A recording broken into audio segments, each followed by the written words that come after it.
Sí, tamén é verdad.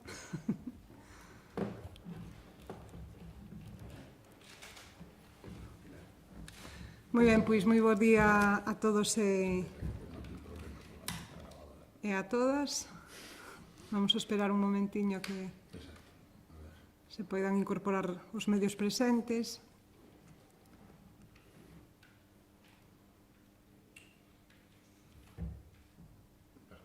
Nada.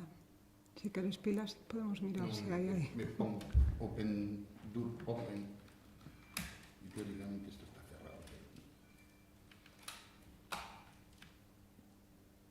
Por tocarlo vamos. No, mira, vete eso y si acaso te saco un bote después. Vale, sí, o lle pasamos sin problema. Moi ben, bueno.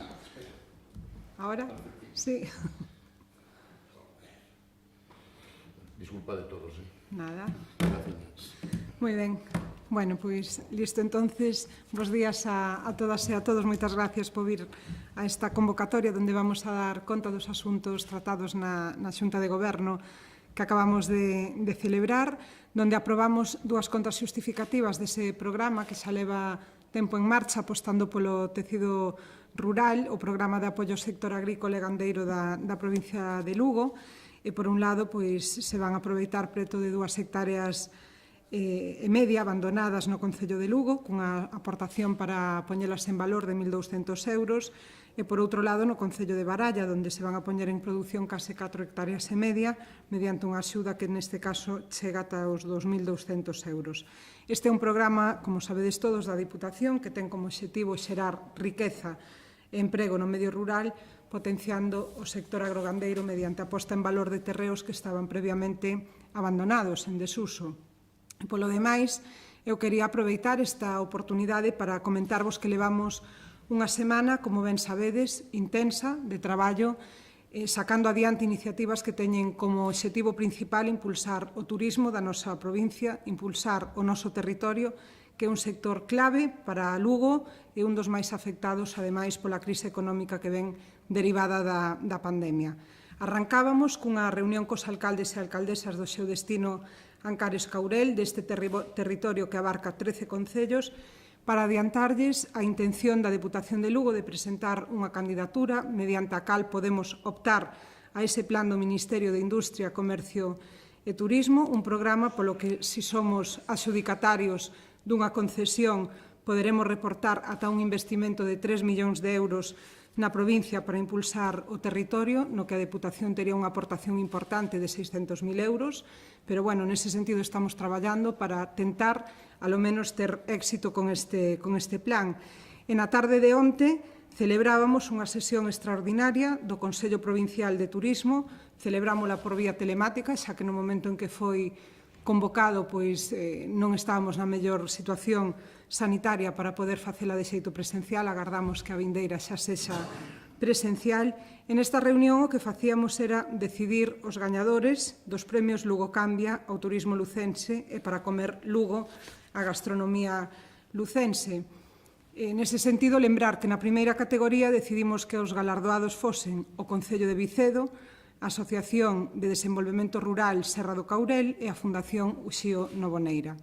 E na segunda categoría, a que premia as iniciativas gastronómicas, decidiuse que o recoñecemento iba a ser para un establecamento, o Restaurante Cantábrico da Fonsagrada, e tamén un recoñecemento a unha aplicación que aposta pola modernización, unha aplicación informática que é Xantarda, que pon en valor todos aqueles restaurantes dunha zona en concreto da nosa provincia.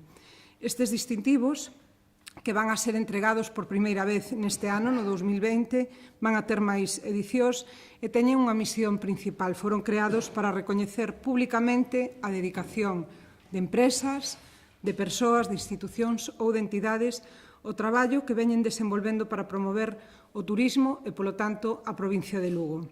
Cando convocamos os premios, a verdade é que non podíamos imaginar a situación que estamos vivindo de pandemia nestes últimos meses a raíz do COVID-19 e agora, neste novo escenario, e onte, na reunión do Consello de Turismo, así o explicou o presidente, estes distintivos tamén veñen a recoñecer o traballo conxunto que realizou todo o sector da hostelería e do turismo apostando polo noso territorio, que amosaron, dende logo, unha gran capacidade de resposta. Creo que os comportamentos pouco axeitados temos que tratar de aillalos, non poñer o foco sobre eles, e si poñer en valor a brillante labor que fixeron moitos profesionais da hostelería e do turismo, permitindo recibir visitantes nesta provincia que, dende logo, vai a ser un referente polas condicións con que contamos.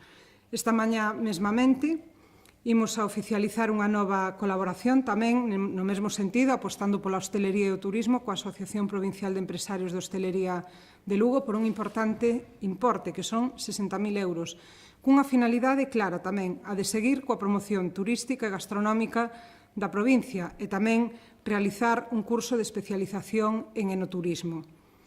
Tamén, aínda falando de turismo, estamos plenamente satisfeitos cos datos de persoas que están participando nas rutas de catamarán que temos en marcha na Ribeira Sacra, como sabedes, dende o Concello de Monforte, no embarcadoiro de Ponte do Sil e no Concello de Chantada en Belesar. Aínda que temos limitacións importantes por causa da crise sanitaria, da pandemia, é certo que temos que dar uns datos importantes no número de visitantes. Foron máis de 14.000 persoas as que gozaron de dúas rutas, esas dúas rutas que temos habilitadas con diferentes horarios. Como digo, é unha cifra moi importante para nós porque as embarcacións están limitadas ao 50% de usuarios na súa capacidade como medida de seguridade para minimizar o risco de contagio polo COVID-19.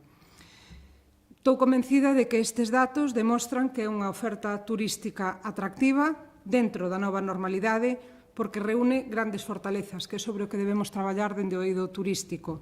Trátase dunha actividade ao aire libre, en pleno contacto na natureza, ubicada nunha das comarcas máis atractivas nos últimos tempos da nosa provincia, a Ribeira Sacra, que conxuga natureza, patrimonio e grandes espazos. Polo tanto, esas son as apostas tamén de futuro dende esta institución. E vamos a seguir traballando dende o Servizo de Turismo ata o mes de decembro con estas rutas que van a estar en marcha na Ribeira Sacra coa correspondente reducción horaria porque os días van a ser máis curtos e, polo tanto, temos menos horas de luz. Pero os barcos van a seguir navegando ata o mes de decembro, ata a ponte da Constitución. Como vedes, e o que queríamos deixar tamén en riba da mesa é o traballo intenso que se está facendo dende un servicio de turismo provincial que conta cos recursos pois a veces non tan amplios como nos gustaría, pero sí que conta con un capital humano grande, o que tamén quero agradecer o esforzo que está facendo nos últimos días para poder traballar e, polo menos, intentar sacar adiante propostas importantes que redundan no beneficio de toda a provincia, do tecido turístico, pero, en definitiva, da promoción do territorio, que é importante para todos os veciños e veciñas desta provincia. Ademais, a actividade turística nós somos conscientes de que non debe centrarse só no verán. Este ano nos vimos limitados durante os meses dende marzo ata xullo, pero é certo que dende esta institución vamos a traballar durante o 2021 para desestacionalizar e promover aínda máis se cabe pois as non aglomeracións durante todo o ano, visitas turísticas durante todo o ano para evitar aglomeracións e, por outro lado, tamén xerar economía e riqueza entre as persoas que teñen emprendida a súa vida persoal e profesional a través deste sector. E pola miña parte, pois nada máis, agradecer a presencia. ¿De inicio de ano ou de lograr? Son 14.000 en total. Todo ano, ¿no? Sí.